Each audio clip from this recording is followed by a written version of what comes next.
Since the moment of my birth, I exist in deep sensation of everything around me and within me, thin-skinned.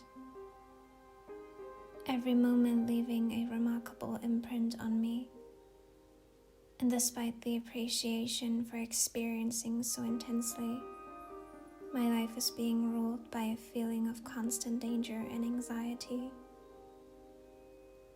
How can I embrace my true self in a world that doesn't take consideration for me? A world that doesn't feel safe to me? Why I'm misunderstood? Why I never belong anywhere? A world showing me how different I am, making me feel broken and wrong. Hurt by the insensitive system, I keep finding myself longing for complete isolation, spending most time in my imagination, because anything else doesn't feel like a life worth living.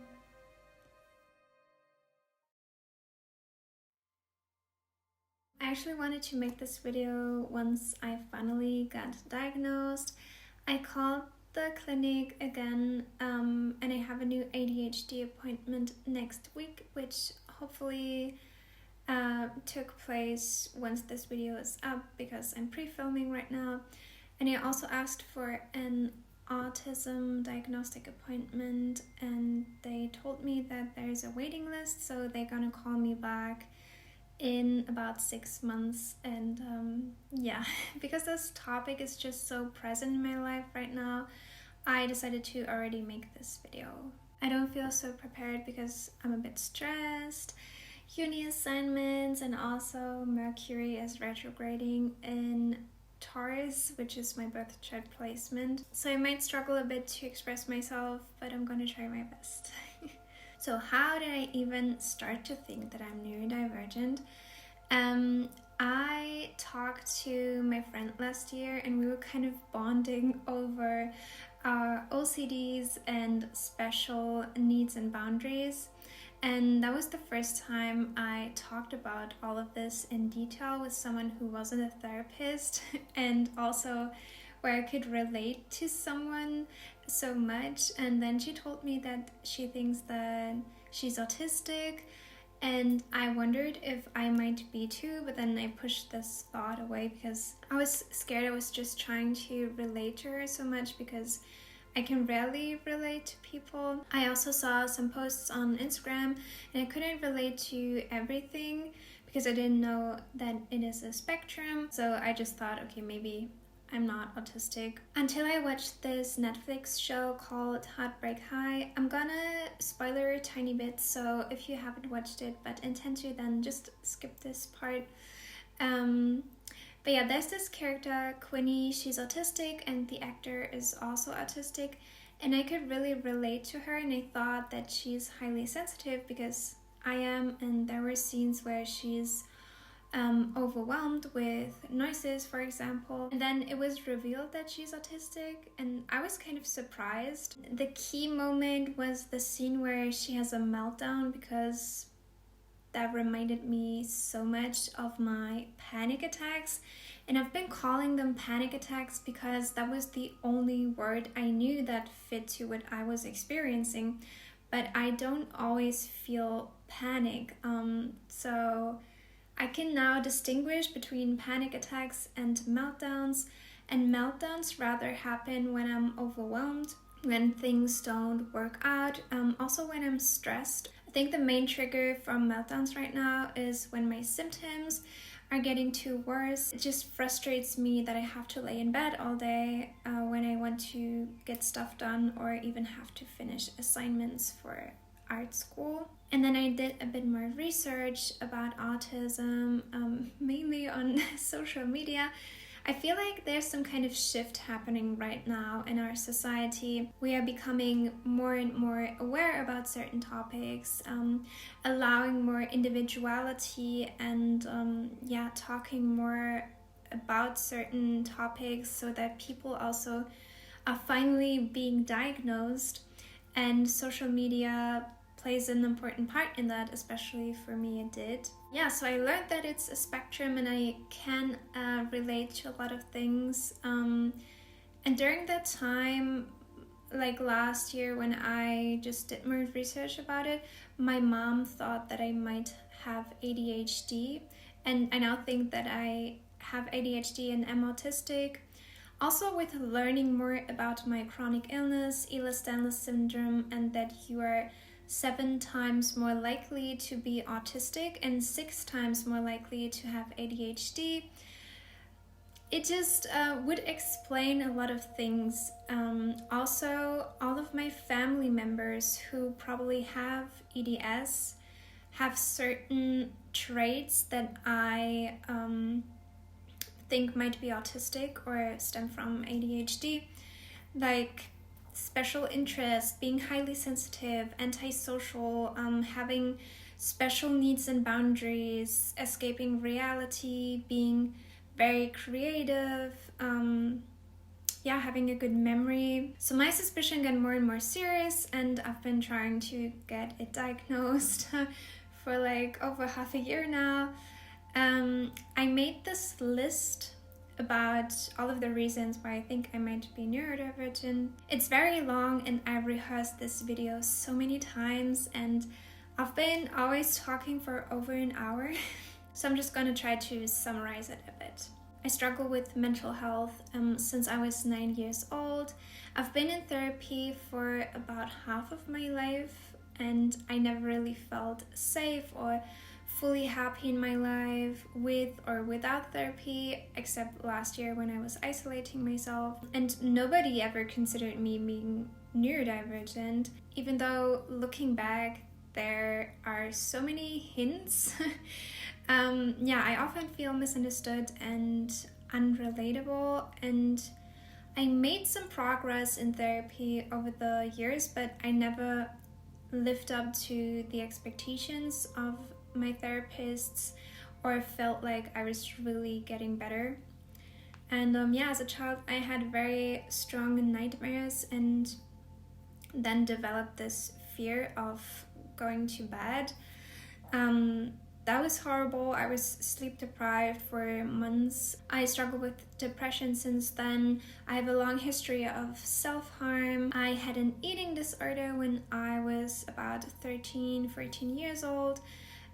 Several moments of verbal shutdown in exams in high school, during PE, in overwhelming group settings when I'm feeling excluded or just, not comfortable with the other people. I still get this sometimes in class right now. The last verbal shutdown was in January. Also in therapy, and most of my therapists were getting mad at me. Yes, and then I had this big burnout in 2021, and I often feel right before the next one. I often feel very different than other people, not in a good way. I am very introverted, and I'm an INFJ, but I can be hyperactive at home when I'm feeling safe. Especially as a child, there was like a huge contrast between how I was in school and in public and how I was at home. I'm very empathetic, highly sensitive. I often take things personally. I have trouble distancing myself from other people's opinions and emotions. Also with regulating my own emotions. And I have rejection sensitive dysphoria, which means that I cannot easily deal with rejection, criticism, judgment, and it creates, it triggers physical pain, and I need a long time to process and recover from that. I really like analyzing things and giving things a meaning, for example, with astrology or spirituality, but I also like analyzing characters from TV shows or people in real life, just putting those puzzle pieces together and linking their behavior to a probable childhood trauma or suppressed emotions or insecurities. I also really like to do this about myself. I don't know, this whole psychology part behind this kind of fascinates me. I tend to be very stubborn and I don't like change. I don't like people touching or using my stuff. But I also don't like to say no because feeling the disappointment and like the awkwardness is just too much for me. So yeah, this is challenging. I don't like people coming over. Also, just like family members being in my rooms makes me uncomfortable. And I don't like to be spontaneous, and I cannot really deal with stress or pressure. I was told that my IQ is very high. I got tested when I was 10 at a psychiatric clinic where I stayed for 7 months. And my visual IQ is very high. I think it was 160. And I think very visually, or when I think in words, then it's mostly English because it's easier than German. I guess I use a lot of German expressions and formulations and just translate them word to word into English, but I don't know, the words are mostly shorter and it's simpler. It doesn't have the complex grammar, and I also prefer expressing myself visually through art.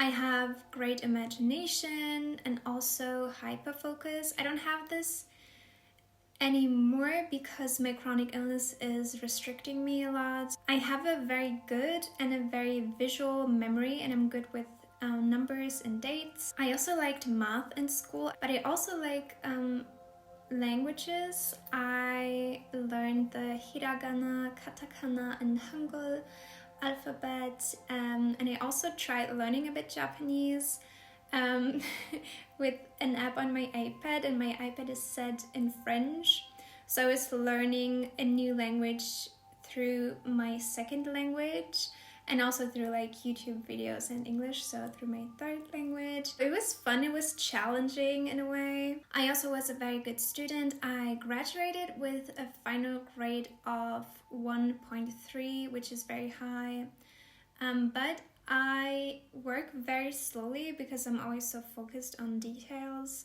and I also procrastinate a lot. But I'm an overachiever and I have very high standards and expectations towards myself. This might be because I have validation issues.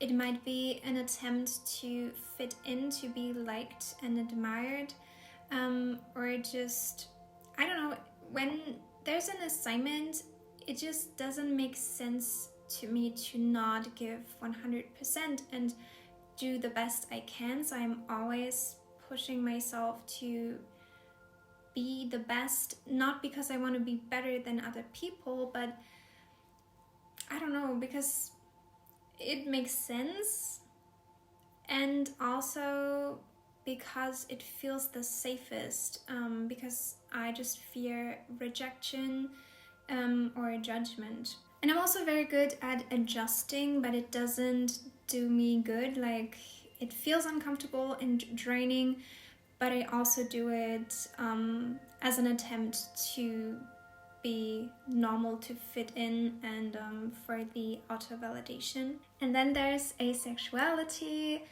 There have been a few times in my teenage years where I thought I was asexual. And I reflected a lot about sexuality over the last year, and I figured out that I don't actually have the desire to have sex or to be touched sexually or to touch someone in a sexual way.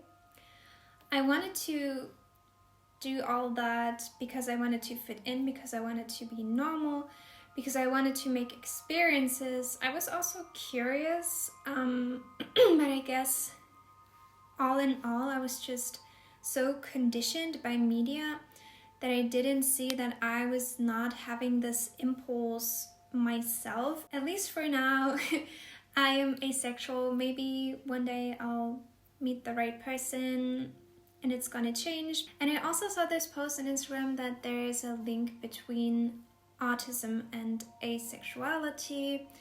Also, all people that I know who are asexual are neurodivergent or think that they are. This might be because of sensory issues, but I also talked to one of my friends who's asexual and also thinks she's neurodivergent, that especially autistic people don't really get social norms, and society is telling us that being straight is the default, but because autistic people can't really read these norms, they just live their sexuality more. Also, I'm often overwhelmed in life, especially when I have to leave the house due to sensory issues and feeling uncomfortable in social situations. I'm hypersensitive visually, so if it's too bright or if there's a mess, it makes me uncomfortable. My hand and feet are also very sensitive. I don't like touching things, especially when they are sticky or dirty. I have to wash my hands a lot, and I always wear socks, except in bed, because nothing that touched the floor will get into my bed.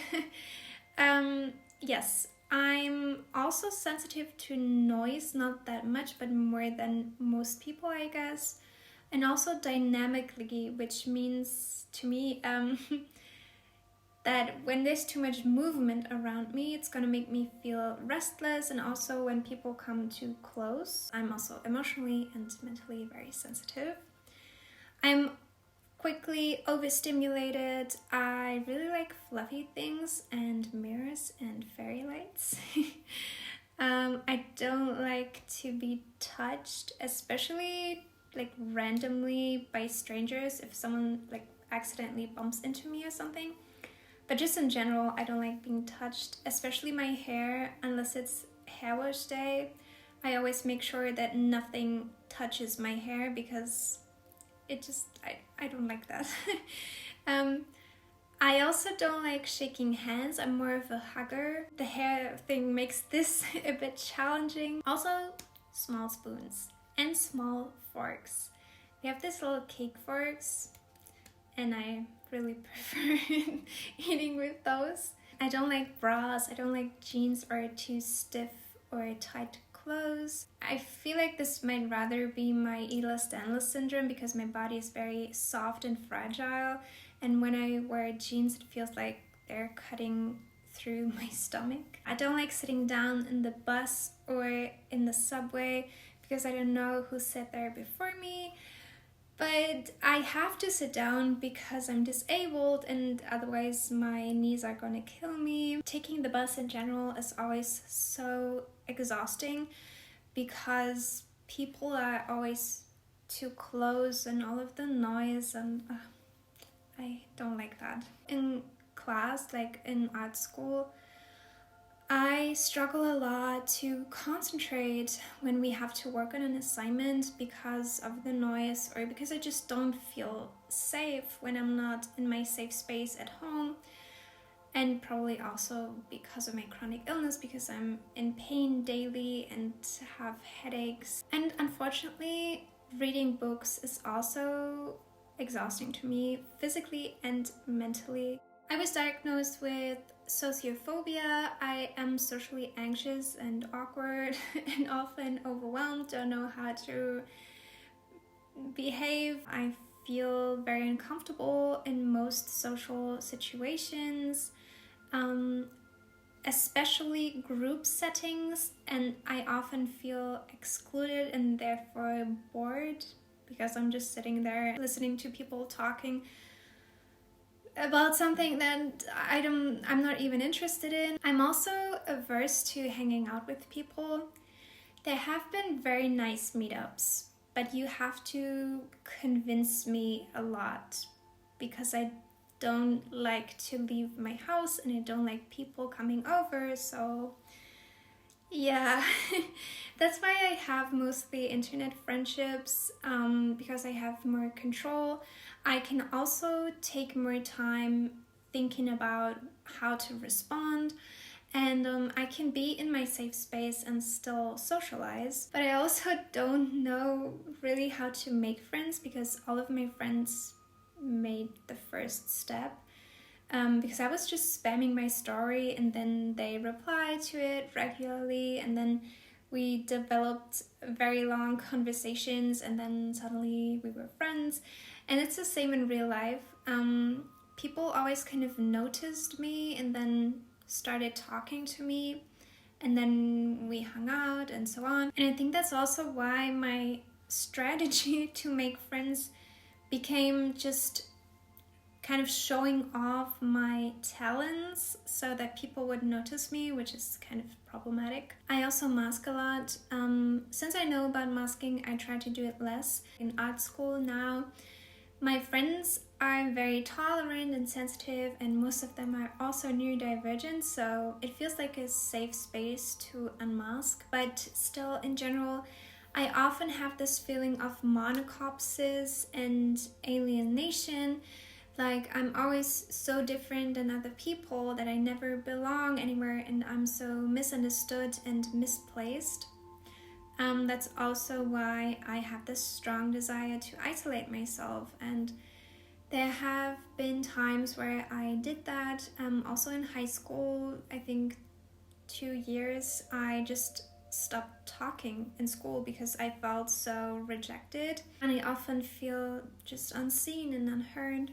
I also don't really get sarcasm and irony unless you change your tone. And I always feel so embarrassed when I misunderstand sarcasm for someone being serious. And when I know someone likes to be sarcastic, I'm always very cautious around them and tense, because I know I have to really pay attention to how they might mean something, because I'm not good at detecting it. I also have a very special humor. What I think is funny is not what most people think it's funny. I think my humor is kind of like, if you know the Sims 2 humor, I like things that are weird funny, not like funny, if that makes sense. I also talk a lot with my hands, especially when I'm excited and passionate, but also if I struggle finding words, because then I kind of try to just, to form the words with my hands so that people know what I mean. I also struggle with eye contact, and I thought that I made progress, but then I started making videos again, and I noticed that I cannot really look at the camera for more than 3 seconds unless I really concentrate. And I think it's worse in real life, because looking into other people's eyes while I talk,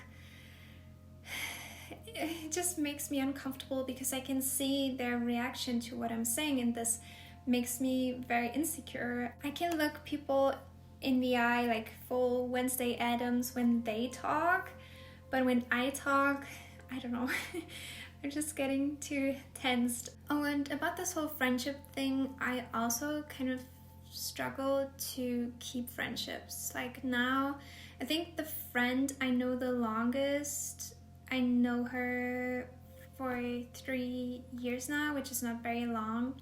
And I think I lost a lot of my friends because of my special needs and boundaries, because I'm so sensitive, and also because I might expect too much of a friendship.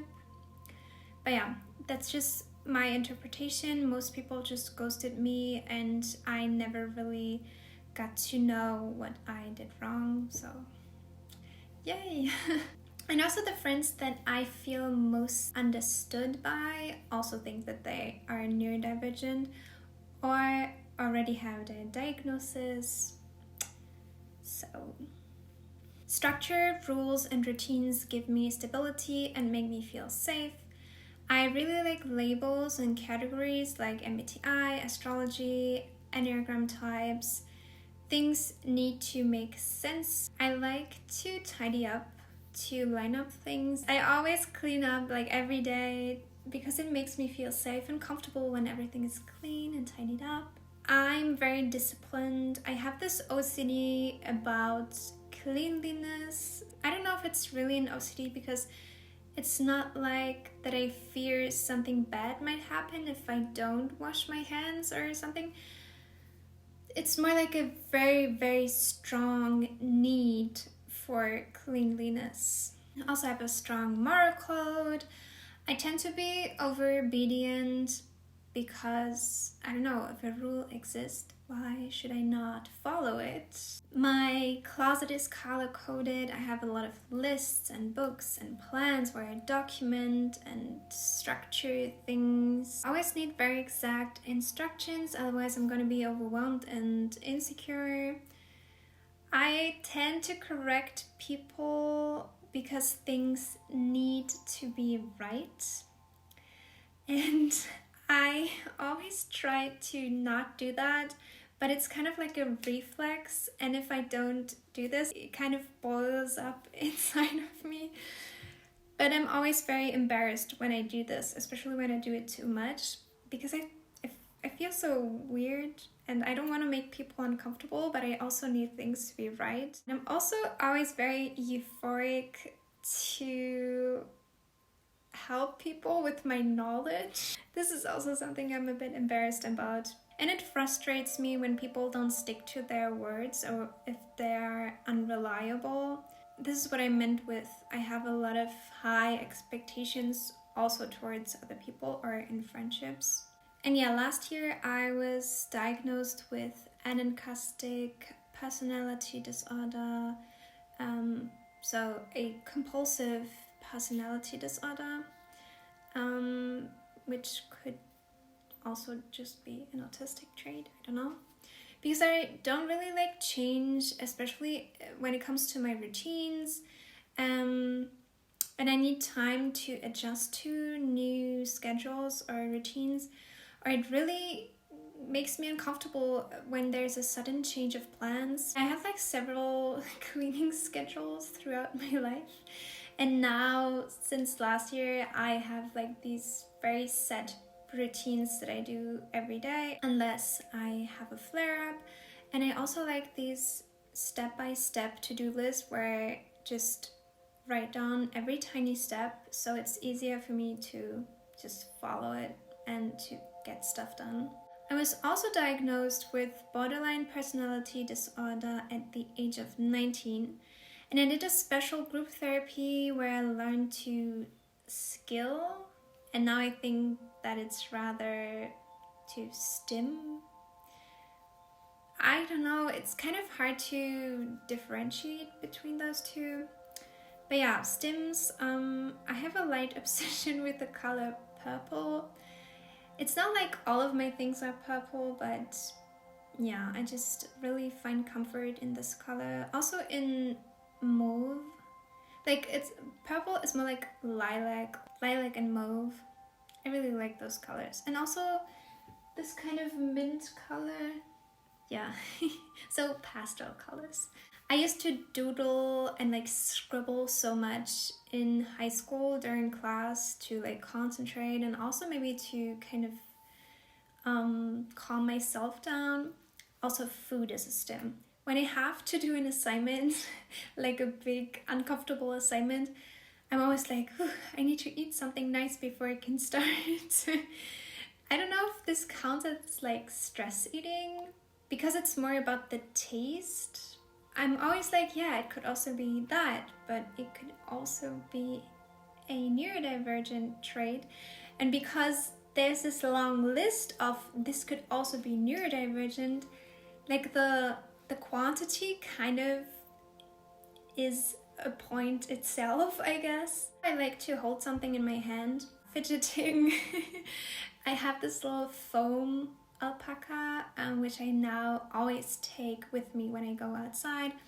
And it's nice to have something in my hand that I can gently press. Playing with my hair. I only do this on a hair wash day when my hair's down or at home when I know my hands are clean. Something I also do is I just pull out, like not pluck out, just pull out one hair and then I run through it. My scalp is very sensitive, so just doing this with one hair is already enough stimulation sometimes.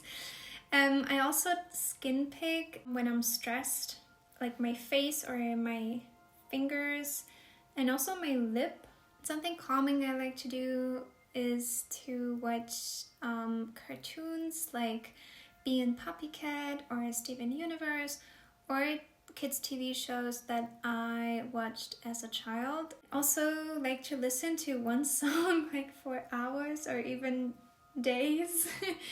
And I always listen to the same music to fall asleep to. So that was my summary of the reasons why I believe I might be neurodivergent. When I started realizing that this might be a possibility, I could finally understand myself on a much deeper level, and just so many things make sense. And I think the biggest relief is that I hope to be able to say soon that this is how I am and that I don't have to change, because throughout my life I always felt too sensitive, too much, not enough, weird, misplaced, all of these things that people didn't want me to be, and that I was told were wrong and I should work on myself to change them. And in therapy, I didn't manage to change that. I was constantly feeling like a failure and like there was something wrong with me. And now there might be a reason why I can't change that, because this is just who I am. A reason why even as an adult I struggle with daily life and am overwhelmed with all of these things that most people my age aren't, and it keeps getting worse because society expects me to be able to deal with this because of my age. But I might just be different.